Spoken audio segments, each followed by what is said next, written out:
Our next guest says back then, if you wanted support for your child with a disability in Alaska, you had two options: give them up or go broke. We decided to build something better and we never stopped. I love this. I love this so much, Michelle. Welcome. Thank you so much for taking this time. I mean, what a way to really start this off, huh, Michelle? Thank you for having me today. I appreciate it. Absolutely. You get into this space, you moved to Alaska in 1984 for what you thought might be just a gap year. What happened? That turned into a 41-year mission. What was the moment you realized I could actually make a difference here? I was up here on vacation in 84, and the expansiveness of Alaska just called to me. And I was living in California at the time, and you're one of many in California. And I just felt like I felt called to be here, and just Yeah. felt like, maybe here I need to be here to make a difference. So it was on that vacation that it just felt right. I mean, it goes back to sometimes we have a plan, but the plan sometimes is even bigger than us, bigger than what we can even think. And you started in education. What kind of shifted your path to that full-time advocacy? Well, again, I came up here. I graduated from college and was going to take some time before I went back to get a teaching certificate. And during that time, a friend from college said, "Hey, why don't you come to San Jose and work in the small institution?" And it was nothing I had ever planned. I had not had experience with people with disabilities, but I felt called to go. And I thought, new experience. So I drove out to California in this little Toyota Celica that the oil rings were shot. I mean, it's one of those moments where you're like, what am I doing? But I fell in love with the work. I fell in love with the people and realized that within that I could teach because it was an opportunity to provide recreation programs and residential programs where you're constantly teaching. You're teaching cooking, you're teaching navigating social skills and advocacy and all those things.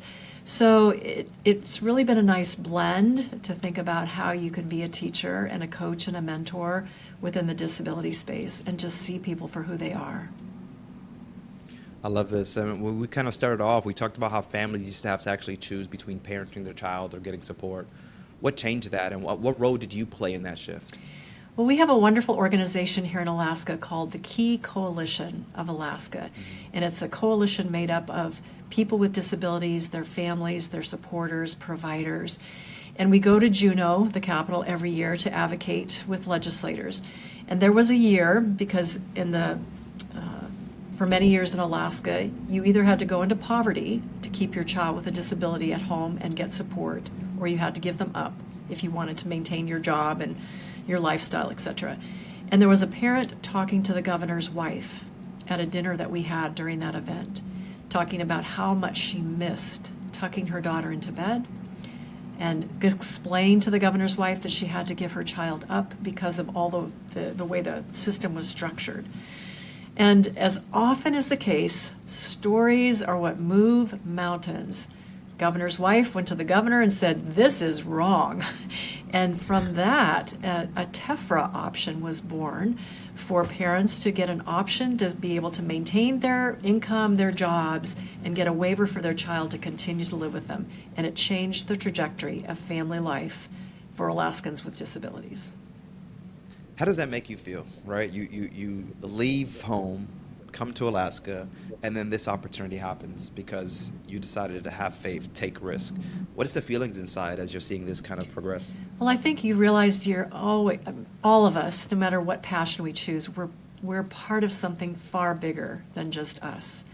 But to be part of something that is moving the mountain step by step, I think gives you purpose and meaning and a sense of amazing fulfillment. I love that. I love the space that you're in, and that you've given your life to chase purpose and passion, as I always say, and not so much that paycheck. And you've seen the shift, right, to be able to integrate what's been the biggest mindset shift that had to happen, you think?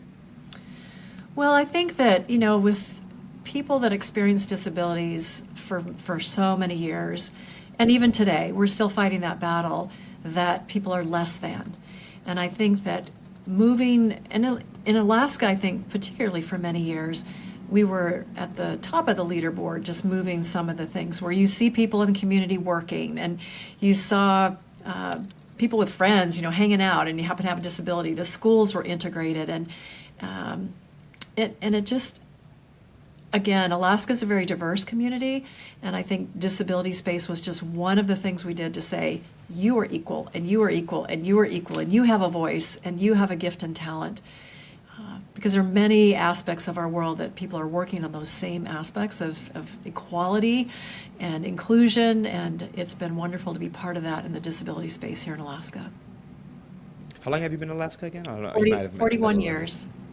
41 years. And I asked that because you've told that you've had staff that stayed 20, 30, and even 41 years. What is the secret to actually keeping people that committed for that long? I mean, it has to come to good leadership, correct? Well, I think leadership is certainly part of it, because you don't want to work for something. I think corporate culture has a lot to do with it. We've really grounded ourselves in beliefs and values and mission. And even on a bad day, you can say, well, that person disappointed me, but the culture and the values that I hold dear has bound us all together. And when you get a group of people that share the same passion, you can row pretty well together. and that's kept people, and the relationships with the people that we support. I can tell you a number of years where we all have, waves where you're like, I can't do this anymore. And a parent would come to me and say, thank God you're still there, because you know my child, you know their history. And that has become a passion for many of us, that we hold the histories of the people that we support, so it matters that we stay. Just filling your cup every day by just showing up and doing the things that you love. Like, those are some amazing things. And can we talk about the art studio? One of the things that you mentioned to me that was also fascinating. What does that space represent for both individuals served as well as the community watching? It's interesting you ask that, because next week there's going to be a focus and a portion of film where the Arts and Humanities Council in Alaska is looking at how art impacts the community, and they're coming to our studio.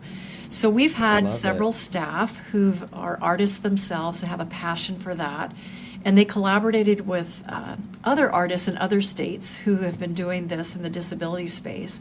But recognizing that everyone has gifts and talents has really given us an opportunity to bring people into an art studio and just let them create. So we have people that love to just draw, and others that paint, and others that maybe are more textile and like to sew and things like that. So we don't come in and have them say, well, today we're going to be making birdhouses. It's not that kind of studio. It's, you come in, here are all the supplies, what do you want to do? And at the end of the day, there may be a creation of an art piece that has 8 different artists that had a play in that piece of art. And the art is gorgeous. It's just beautiful. And the idea is that I can be identified as an artist and not as a person with a disability who happens to do art. That we did a beautiful installation at the local library, and Senator Murkowski came, and the governor's wife came at the time, and they were introduced as artists. There was nothing about disability. And I think that's the beauty of it for me, is to be seen as contributing value and light to the world. Are you an artist yourself? I appreciate it and buy it. I don't do it. I'm pretty sure you're an artist in various different ways, for sure. I can't just not acknowledge the plant behind you, because I'm a plant guy. Oh, yes. I love plants. I have not Are you killed into that plants? plant. So I'm guessing you're not a plant person. Well, I love plants, and actually I shouldn't say that. I do take care of them. But I was given that as a thank you for an organization that was using a space. And through the years it has grown, and it has, these beautiful red flowers, and it's a little bit of Hawaii in my office. love On a it. dark day in Alaska, it's lovely.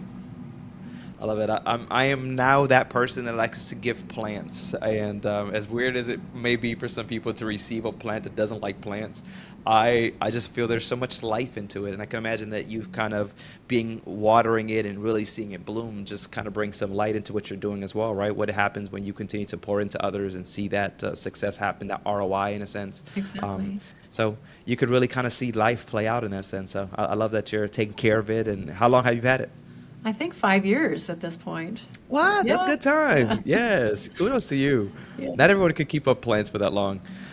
Let's talk about it. As Medicaid waivers shrink, we're in a very challenging time with what's happening at the government level. How are you staying afloat and just staying creative? Is there anything that you guys have to pivot to make sure that you weren't losing anything on the back end? Well, I think you always have to stand on the wall of advocacy when you're in this particular space. In Alaska, we're structured a little bit differently than some other states. So at this moment in time, Medicaid is okay. And Medicaid it is a mandated service, so even with a government shutdown, we will be okay. But I think the challenge is that many families don't want to go through all the hoops to get the level Yeah. of funding, but they still need the support. So we're always looking for creative ways to support people without necessarily having to do the Medicaid path. Looking for grants, looking for opportunities. And this summer, we were able to provide some scholarships for kids to come to camp without the traditional funding, and they just had so much joy and so much opportunity to connect with others. And that's where philanthropic dollars can be so beneficial. How big is the organization for those that may not really understand how it's a huge organization? I think you have, is it 14 assisted livings or is that where you started? I can't remember. Well, that was early on. Yeah, we have 70, I think, across the state. Wow. Statewide, right? Yeah, we're in 6 regions of the state. We employ about, well, it varies, depending on the week, between 450 and 500 people, and support about that many as well. Wow. What do you think got you guys there? Just consistency? Just what did it take? A good team? Well, I think if you're doing good work, we started in Anchorage. We didn't go into any region of the state until we were invited. So a family might hear, I hear Hope's doing some good things, and they invited us Yeah. to come into the region. And that's how we've grown. I think if you provide good service, and I think that there's changing trajectories. Some people don't like the big, organizations, and they're looking at smaller providers. But I think that there is a lot of safety and security in a larger provider. And we're going to be here. We've been here for 56 years. We're going to continue on, whereas maybe a small provider eventually may retire. But if you have an organization that has a culture and you keep teaching that culture to the next generation, then it extends on for decades. You'll be there for life. What does a day-to-day look like? Services, programs, when someone walked into the organization? It's so individual. So we provide a variety of programs. We have residential support. So somebody says, hey, I want to have my own home. I want to move out of my parents' home. But what does that look like for you? Is that an individual apartment? Is that shared living in an apartment or a single family home? Somebody says, hey, I just want to get out in the community. I want to stay with my parents, or I've already got residential supports, what I need, but I want to come to the studio because I think that's really cool. So we have recreation programs, we have the studio, we have behavioral health supports, we support a number of people that are on the autism spectrum. We have a mental health clinic for those that need that level of support, and that's open to the community, but it's heavily supporting people that are dually diagnosed. So people that have mental health challenges and maybe also have an intellectual disability. Then we have intentional communities. So we've had parent groups that have come together and said, I want to know where my kid's going to live after I die. And we've developed a beautiful intentional community in the Kenai Peninsula. And then north of Anchorage, we have what's called the Willow Ranch. 4 men live up there, and they basically live off the land. And they have animals, Wow. and they're embedded into the community.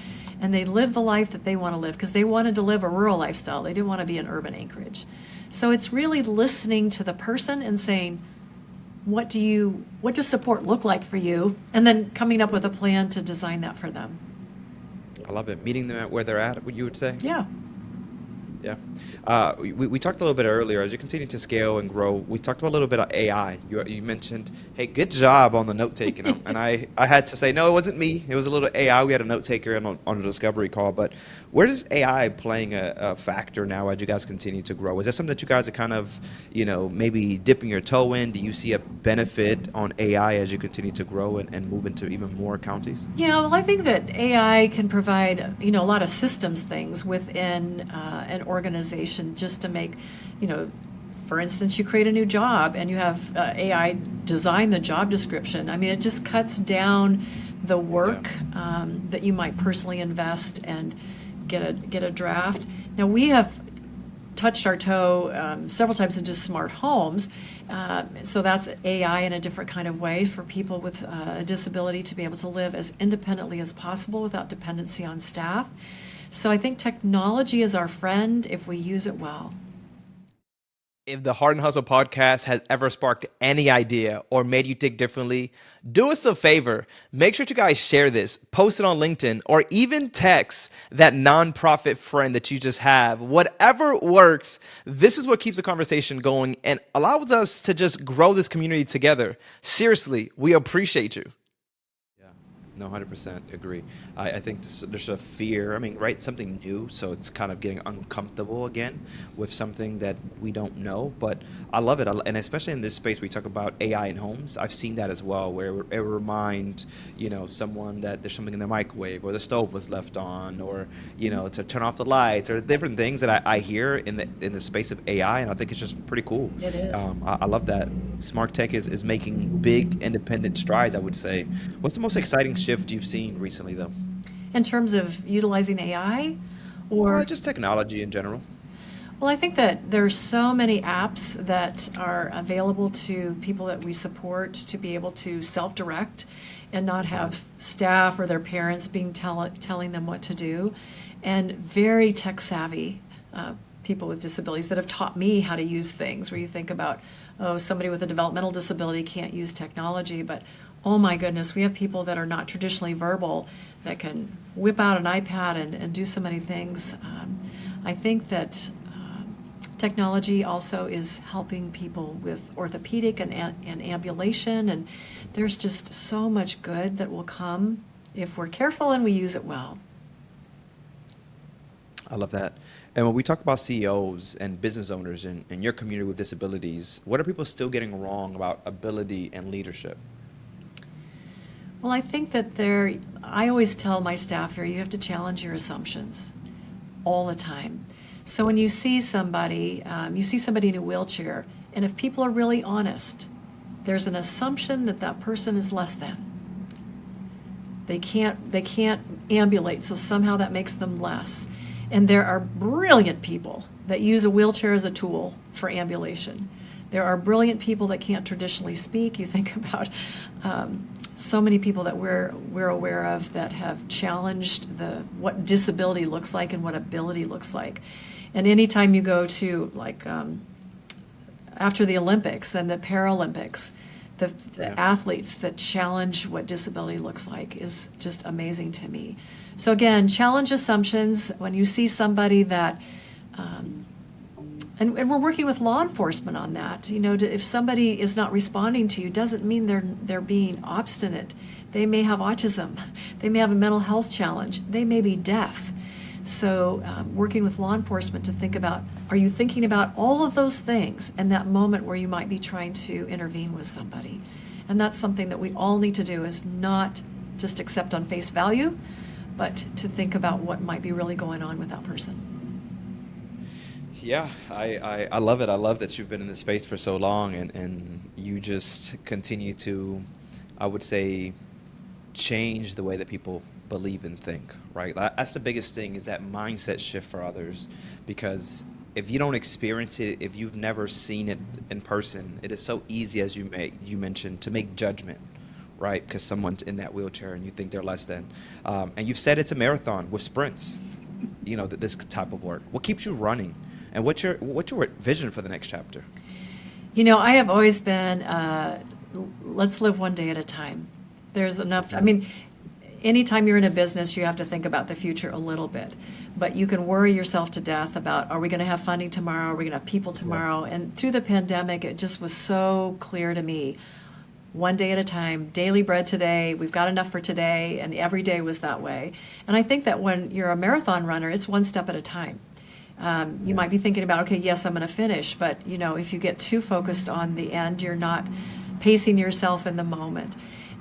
For me, there is so much work to be done. Someone say, well, are you going to retire? I'm like, my list is too long, and and I still am energized by the work. So I think as long as people are energized by the work and they're still passionate about making the difference, and every day we get up and we try. We're gonna keep running. You just got to do that, right? You just got to try. Just never give up. Yeah. That's really what life is about. Is every day you get the blessing to wake up, see another day of life. You just got to try. Yeah. Tomorrow could be a different day. Tomorrow it be all, either up or down. But if you don't try, you never know. After 40 years of impact, long time, 4 decades, what's filled your cup the most, you think?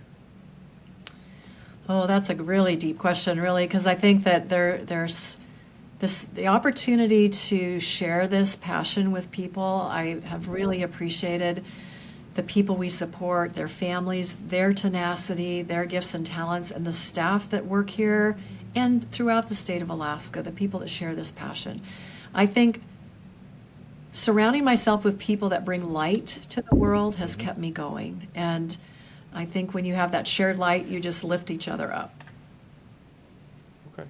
And then what's your message to the next generation? I'm a big believer, right, that it's not about us, it's about the next generation. And the work that you're doing, as you mentioned, at some point is going to be passed on. What's your message to the next generation of nonprofit or disability advocates who are just getting started? I think get rid of self-will, self-righteousness. Okay. Work to collaborate with others. We talked about if we pulled the branding down, we pulled the logos down, we all came together and we said, this is how much money we have. Let's do the work together. Don't build silos, break them down, and realize that all of us working together can be more effective, more efficient, and make a bigger difference. And if we could just talk to the people that are listening right now, what's one thing anyone listening can do today to just make sure they make their own community more inclusive? Be kind. Just be kind. And I think when you're like a dog, when their hackles go up, immediately when you react to something, just back off and say, do I really know that person? Am I reacting in anger? And is that anger going to help me in the moment?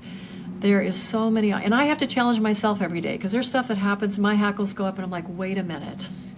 What is that going to do to give you more energy or more opportunities? So I think that all of us can do so much to bring the temperature down by being just kind and challenging our assumptions that that person in front of us is out to get us personally, or they just don't understand who we are. Be kind. It's funny you say that. I've been in Boston now for a couple of days, and I'm like, why people are not kind? Like, it is just so weird. I don't know if it's the code or what it is, but I walked into a store, and I was just very taken aback by, I'm a very kind person. I talk to anybody and everybody. And I walked to the store, I was at the register, and this person, like, I said, hey, this barcode is not working. She didn't say one word to me. Like, she just took it, she looked at her, her little iPad, she scanned it or put her word in, and never said anything, just handed it back to me, and that's it. And thank you, right, in English. I guess, okay, well, I say it in Spanish, gracias, and nothing. And I'm sitting here like, it truly doesn't take that much to just be kind. Yeah. Just a welcome, right?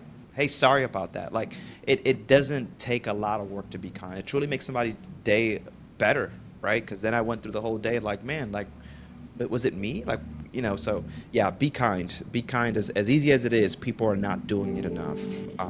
And in a world where we already feel separated, right? Like, just be kind to one another. We don't know what someone else is going through. Just be kind to one another. So I love that you mentioned be kind. So easy, but yet so hard. It's a leap sometimes to just, and I think that, for the last 5, 6 years that we went through so much, so many things, maybe even 10. And I wrestled at times, like, what can I really do to make a difference? And you really think about, well, I could love more. Yeah. I could love more, and maybe that would help. But if everybody said that, well, I could love more. Yeah. There's so many things that you can do that are just so easy. I actually was talking to a neighbor recently, and he says at work, people always think that he's this angry, mean person, really because of facial expressions and the way that he just walks around. And he's not that, you know. And at one point in my life, people used to say that too, like, man, you come across very, you know, angry. And I was like, I told my neighbor, I said, you just got to smile more. Actually, you take more muscles to make a frown than it is to actually smile. And he's like, oh, so you think I don't smile? I'm like, clearly you don't, right? And it's just those simple things that really make people either approach you or not approach you, Yeah. right? And as leaders, Michelle, you can only imagine that you have to be on at all times because we want people to come to us with their problems, so we could try to help them resolve these problems. As a leader, what are some of the lessons that you've had to learn through this journey that really allowed you to be who you are today, whether it's good or bad, you know, because we always learn from leaders, good and bad. What are some of those things? Well, I think for me, again, collaboration is really important to me, and always thinking about if you are a really good leader, you are developing the next generation. You Yes. are bringing out the gifts and talents of others. I think about a conductor of an orchestra is the person who does not play one instrument. Yeah. That That is music true. comes from everybody else's gifts. And they have to know the people, they have to know the music, they have to know all the pieces and parts, but they're not making a sound.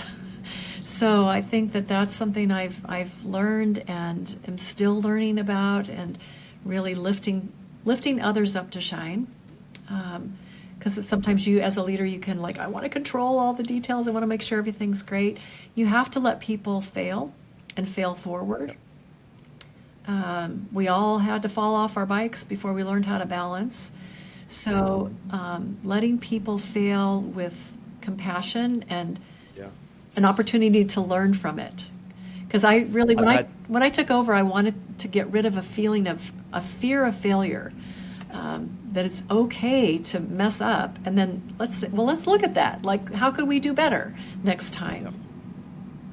I like to always say during those times um, where you failed, there's so much to really learn there.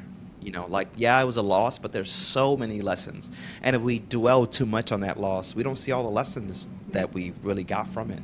And sometimes easier said than done, right? We've done this for years. You've done this for years, Michelle. There's still that times where you dwell in that, oh my God, how could I have done this? But in reality, what did I learn from this? Right. And I'm a big believer. It happened to me recently where I was so down on myself. I was feeling this knot in my chest. And then I had to really kind of pick myself up and says, but what did you learn, Efrain?